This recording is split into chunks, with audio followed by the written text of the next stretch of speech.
Welcome to the deep dive. Today, we're getting right into something really critical. Sits at the heart of global tech competition, national security too.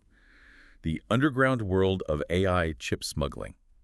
Now, you might think these strict export bans would just stop the flow of advanced tech. But, well, as we're going to unpack, demand, it always finds a way, doesn't it? Today, we're focusing on how these really vital Nvidia AI chips are still making their way to China, despite really stringent U.S. controls. So we'll look at the ingenious methods they use and the latest steps the U.S. is taking to try and curb this shadow trade. Yeah, and what's really fascinating, I think, is how this huge global demand for AI processing power, I mean, it's driven by everything, generative AI models, high-performance computing. It just creates this environment where these chips become incredibly valuable. It almost doesn't matter what the official restrictions are. So this deep dive, hopefully, will illuminate some of these really intricate networks that fill that gap, that demand. Okay, let's unpack this then.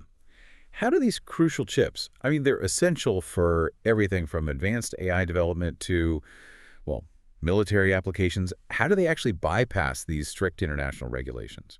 Well, it's quite an operation. Ever since the U.S. put those export bans in place back in 2022, trying to limit China's access to the high-performance stuff, Yeah. an entire underground network, basically, of brokers just sprang up almost immediately. And these aren't just, small-time operators. They are highly organized. Highly organized. So what does that supply chain actually look like in this illicit market? The core of it really involves middlemen, these brokers. They purchase the restricted Nvidia chips, like the Blackwell and Hopper ones, which are, some of the latest, most advanced AI processors out there. They get them from authorized suppliers, mainly located in Southeast Asian countries. Think Malaysia, Vietnam, Taiwan. Okay.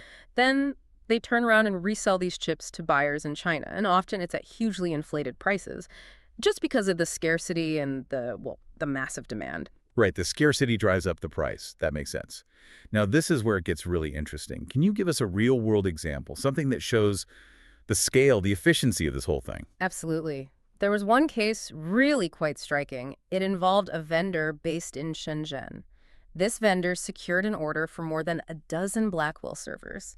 Now remember, each of these servers typically has 8 of those advanced AI processors inside. Wow, okay. That's a lot of processing power. It really is. And this was for a customer based in Shanghai. The transaction itself was significant. The buyer put down $3 million US dollars into an escrow account. 3 million. 3 million. With the shipment planned for mid-March. So this isn't just, a few chips changing hands under the table. It really highlights the remarkable efficiency and just the sheer scale of China's illicit semiconductor trade. It's big business. It definitely sounds like a constant cat and mouse game. Yeah. So what are some of the tactics, the deceptive methods these Chinese resellers use to try to evade scrutiny and get these chips? Oh, they use a whole range of methods. It's quite diverse. Initially, we saw things like registering fake companies outside China. These shell companies could then legally buy the restricted servers, right? And then they just get rerouted to China. Oh, okay. Paper trails leading nowhere. Exactly. We also saw them falsifying serial numbers on the restricted AI chips, trying to trick inspectors during transit, make them look like something else. And for smaller amounts, they even used, believe it or not, human couriers, people physically smuggling chips directly into China. Wow. Human couriers. But what about for the bigger stuff? The larger volumes, like those servers? Yeah, for larger orders, the tactics get a bit more sophisticated. A common one is stockpiling servers in warehouses, sometimes just, out in the open in industrial areas. Then they quietly distribute them to buyers over time. Some traders have gotten so confident, apparently, they openly advertise available AI servers on social media. No kidding, on social media. Yep. There was even a video circulating not long ago. It showed unopened Nvidia H200 servers, top-of-the-line stuff, just stacked up in a Chinese warehouse, ready to go. That's pretty audacious, just putting it out there like that. So how have these tactics changed as the U.S. and its allies try to clamp down harder? Well, the black market adapts. It always does, right? So in response to things like stricter know your customer policies from Nvidia and other U.S. tech firms and, more scrutiny from authorities in places like Taiwan and Singapore, the resellers have had to refine their methods. So they get cleverer. They do. For example, now they might print the restricted chip serial numbers onto older, outdated equipment just to further confuse inspectors. Ah, okay, hiding in plain sight, sort of. Exactly. They also split up large orders, multiple smaller shipments instead of one big one. Helps avoid raising red flags, looks less suspicious, and using show companies. That's more prevalent than ever. Really complex webs to mask who's really buying and where the chips are actually going. The demand is just so huge that even with increased enforcement, this illegal trade just keeps going. And it's a direct security threat, no question. So the U.S. is constantly playing catch-up, trying to close these loopholes. What's the latest then, in terms of new export controls? Which countries are being targeted now? Well, the reporting is that the U.S. government is preparing a new set of rules, aiming to significantly tighten control over exports of these advanced Nvidia AI GPUs. And these new measures are specifically looking at Malaysia and Thailand, trying to prevent the re-export of these components from there into China, getting around the existing bans. Okay, Malaysia and Thailand. That's interesting because for a while, Singapore seemed to be the main focus, right? It was widely thought to be a major hub for smuggling these GPUs. That's a good point. And yes, Singapore is widely believed to be a major hub. I mean, it's even listed as one of NVIDIA's primary revenue sources, though NVIDIA denies that formal sales end up illicitly in China. But Malaysia and Thailand, they haven't traditionally been seen as major smuggling hubs in quite the same way. So why them now? What's changed?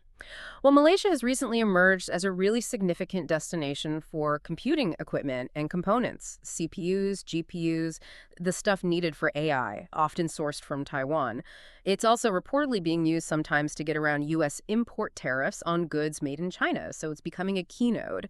And Thailand is also now suspected of being a growing hub for smuggling NVIDIA's AI GPUs to China. So these new controls reflect that shifting landscape, these potential new pathways. What really stands out about Malaysia's role here? Is it just a transit point or is there more to it? There's definitely more to it. Malaysia holds a really significant position in the global semiconductor supply chain already, especially in assembly, test, and packaging, the back-end stuff. And they're actively trying to move up the value chain into R&D, chip design. They have this national semiconductor strategy aiming for big investment. Right, attracting big players. Exactly. Major tech giants are already making huge investments there. Nvidia itself, Intel, Microsoft, Google. Nvidia is planning that massive $4.3 billion AI data center project in Malaysia. So this strategic location, this existing infrastructure, and the new investment, it puts Malaysia right at the center of these U.S.-China tensions. A critical point for both legitimate and, well, illicit trade. Makes sense. It's easier to hide illicit activity within a booming, legitimate sector, I suppose. Precisely. It blends in. It leverages the complexity of those legitimate supply chains. And what about Thailand? What's the story there? Similar They're factors. similar in some ways, but also distinct. Thailand is seeing its own chip demand grow rapidly. Their AI software market is expanding at like 43% a year. That's huge. Right. So you have lots of foreign companies setting up operations there, PCB testing, micro LED testing, making high-tech electronic components. They often set up these fully foreign-owned Thai holding companies, fulfilling orders for major players, including big Chinese firms like BYD or Great Wall. So again, this dense ecosystem of legitimate manufacturing and logistics, it creates channels, opportunities that can be exploited for illicit trade. They can sort of camouflage their activities within that normal flow of goods. So the U.S. is basically recognizing these new vulnerabilities in Thailand, too. That's right, broadening the net to try and cover these emerging routes. What a complex web we've really uncovered today. From these very clever tactics of brokers in Southeast Asia rerouting vital AI chips, to China's constantly evolving evasion strategies, shell companies, fake serial numbers, and now the U.S. trying to expand controls to Malaysia and Thailand. It's quite the picture.